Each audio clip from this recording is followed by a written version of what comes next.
I first met Lizzo late 2016, 2017-ish. She and my boyfriend were co-hosting a show on MTV called Wonderland. And no, she wasn't very nice. She wasn't very nice to me. I knew she didn't like me, but the people around her were nice. Like her sister seemed nice. And I kind of ignored it because I felt like, well, she's already like in this celebrity scene or whatever, so she probably just feels like she has better things to do than talk to me. And I just noticed that, like, even when we were just out to eat or at the beach or something, she still wasn't very nice to me. And it wasn't like a production thing, like, oh, she's just really busy or whatever. She just didn't like me.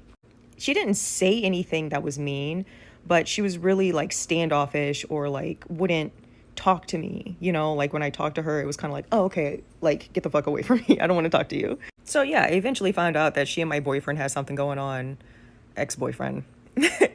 And that was that. I left the relationship. I mean, yeah, it was heartbreaking. I mean, I was with him for 10 years. I supported him through everything.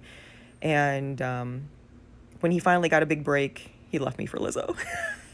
It was really hard for my mental health. I went through a really difficult period of time trying to be okay with this, because it wasn't just like, oh, I broke up with my boyfriend. It was like, oh, I broke up with my boyfriend and he left me for a person who wasn't very nice to me and turned out to be, like, after the fact, after we broke up, she became a Grammy award winning celebrity and everybody in the world loves her, and her message is like love and light and positivity, after knowing how she treated me. But I didn't want to say anything because it made me sound like a whiny little baby or something.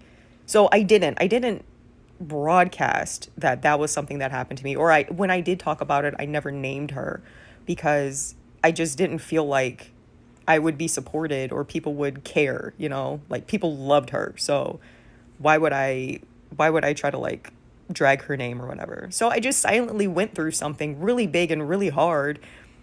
It was like my fight or flight response was triggered every time I heard her song on the radio, or like if I went to the movies and like her song was in the trailer.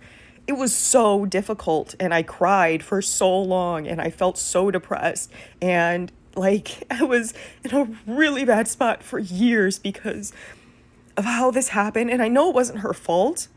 It wasn't her fault. It was his fault. It was the way he handled it. She has no responsibility to me. But I think they could have both been a little more kind in the way that they chose to get together. Like he could have broken up with me, or she could have maybe suggested that he break up with me before they started something, because the text messages were something that I'll never be able to not see in my head. I think I'm feeling emotional right now because this is the first time I've ever been able to freely speak on it and feel like people will hear what I'm saying and not just like come at me for saying something about somebody that they really like. And it feels like this validation. And I try to be a good person, I try to let things go, forgive, just move on. But some things just stick with you until it gets lifted off of your spirit. And I feel like this is a moment where it's gotten lifted off of my spirit, that she's not everything that she's been saying she is. And I've known that for a long time, but I tried to let it go. But now that it's coming to light, who she really is and how she really operates, it's just like vindication. It's like what I went through was real, and I don't have to be quiet about it anymore. I don't have to be embarrassed about it anymore. It's true. It's true. I've seen it. It's real, and now I can like put these feelings aside and just like really move on. I guess I never really thought I needed that, but I did. I'm realizing that I did. But the biggest takeaway is just be kind. Build your character and be kind. Operate from a place of love. Love yourself.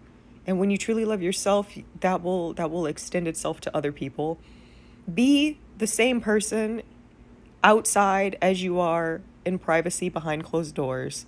Don't try to build yourself up in a fake persona. Just because people say the right things or put on the public displays of humanitarianism or I care about you, and like people love hearing those things, but what we're really not looking at is how people actually live their lives.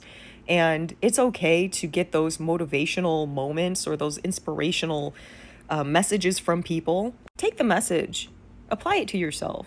You're smart. You know what's right and what's true for you. So take those things and let them make you a better person, but don't ever idolize messengers. Do not ever idolize messengers. You do it for yourself. You figure those things out for yourself. You set your course, you set your path.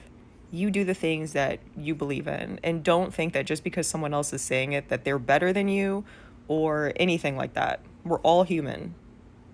Don't forget that.